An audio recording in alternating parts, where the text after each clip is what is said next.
Well, hello, everybody. Hopefully, we'll be here and I won't be this. Can't even tell the difference now. Yeah, well, of course, I can tell the difference. It's just, internet issues.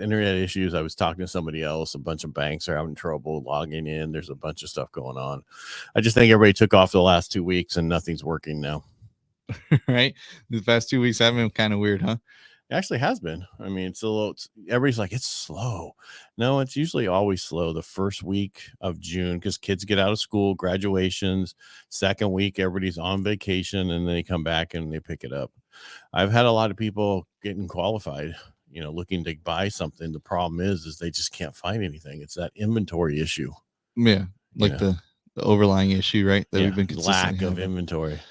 Right. Well, when you only have 35% of the normal inventory, that's huge. And people don't realize how different that is. Right.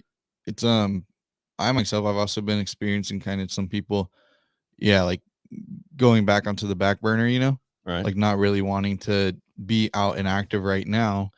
Um, but still, I mean, because it raises a question where they're like, okay, so like what's gonna happen, right? In a few months or whatever, or they have that uncertainty or that fear of what's gonna come. And I still feel confident that, things are going to keep rising. And obviously our inventory is an issue that isn't going away.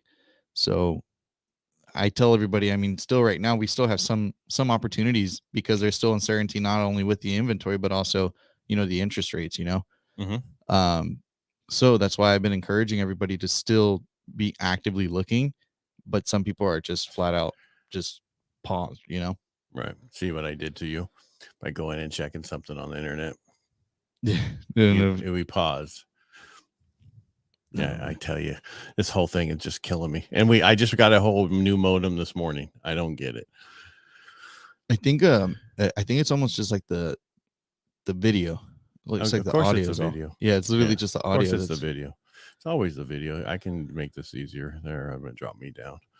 There we go. I dropped me to 480. Now look at me. My smooth. mouth is off. Yeah. Anyway, the biggest thing, like the consumer price index came in today and it was exactly actually better than what they thought. And so I thought we'd have a huge rally and we didn't. We actually are down 20 basis points today because one of the things is the used cars got more expensive. Yeah. So like, yeah, and that is the thing is right. Like, and I understand where some people have their fears and they're holding off because, things like that, right? Like how they impact everything. Everything is very relative. Um, but still, I mean, the most relative thing that we've been seeing constantly is the battle of, what's out there. And there's not much. And I know we've said it, a lot, but I think that we won't see more inventory until we're a lot closer to like maybe, what would you say, like 4.5%? Yeah, because going from a 3% to 4% is not a big deal on a payment. Even a 4.5, but going from a 3% to a 7 or 6.5 to 6.875 is huge for people. That's double the payment. And so people aren't willing to do that right now. Before you came in, that's why we were a little late. One of my clients who is in the insurance industry, I don't know if you know this, but pretty much almost every insurance State Farm is like, we're not writing any more new policies in California. You must prepay. And if you're late on your policy, we're canceling it and you have to go somewhere else. They're not the only ones. There's so many other people that are not writing policies in California for homes. And that's a problem. And that's pretty much just due to the appreciation type of thing, or Fires. okay. So, well, and is that like relative to all of California, or is it more Yes. so? Yeah, so they're California in general. I think what they had to do that's so they're not the only ones. And I was talking to another insurance guy a couple of weeks ago, and he's like, because of this, it will make California do something different and help out and figure other ways. Because, again, they're putting everything on the insurance companies. If you can't get insurance, you have to go get the fair plan if you've been turned down. That's expensive. It's not our fault that the state of California hasn't been taking care of the trees, hasn't done anything with the water issue, right? Storage of water. So we have water to take care of things and we don't run into this drought. That's all it is. If we maintain the forest, have more storage for water, we'll get rid of most of these issues. unfortunately, politicians love these issues because it's a crisis. And when there's a crisis, they can get things like extra money from the federal government, other stuff. So they don't want to get rid of a lot of these crises, which is horrible and sad. And I don't want to get political. I'm not trying to pick a side. I'm not. It's just that doesn't work. Yeah. Yeah. No, and I mean, if it's reaching a point where, I mean, those are big insurance companies that are doing that too, you know? They're huge. Yeah. So for that to be trickling down, I mean, it is. And where does that leave us, right? And I know we've kind of been talking about like the way that we'd hope for, you know, tax dollars to be spent would be kind of taking the approach where, as we see, you know, a bunch of down payment assistance programs, which yes, are great and everything, but so much money goes into that, and it doesn't positively, it positively, the way I could say it, I guess, is it positively impacts one individual's, you know, purchase. However, in the grand scheme of things, that's where we're seeing the troubles, where I agree with you 100%, where I think it would help out more if more of our tax dollars went to helping build more homes, because that's the biggest challenge we have. It's a cost. You can't build affordable housing if it's going to cost you $100,000 before you even get started because of permits and other bull. Yeah. Right. And you're right. I mean, yeah, the slap, but it's a feel good thing that they're doing so that people will go, oh, I love this administration. Right. I'm going to pay. We're paying off your student loans. Oh, I love you. I want to keep you in. But they don't know what they're doing on the backside. Always, if nothing's for free in this world. Well, I guess there's some things for free because somebody had to pay for them.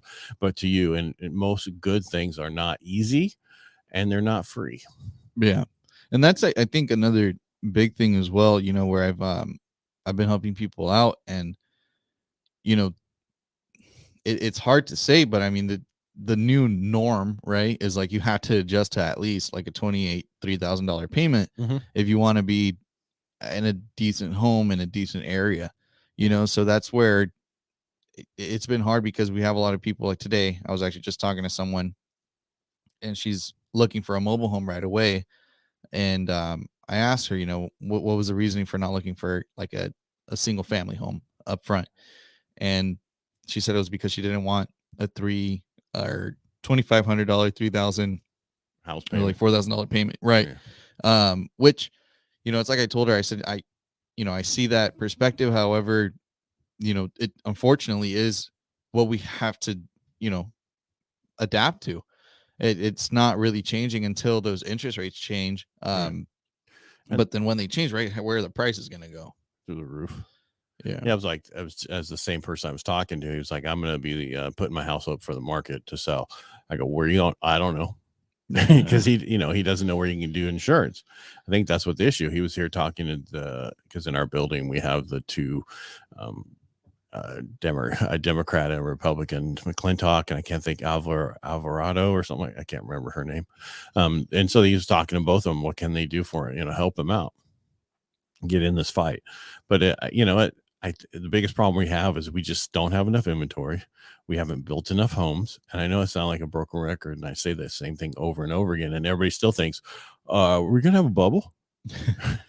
Well, we could, if there was a biological attack or something like that, or some ridiculous, some other type of pandemic, that we had another type of, man-made virus that came out and killed us all.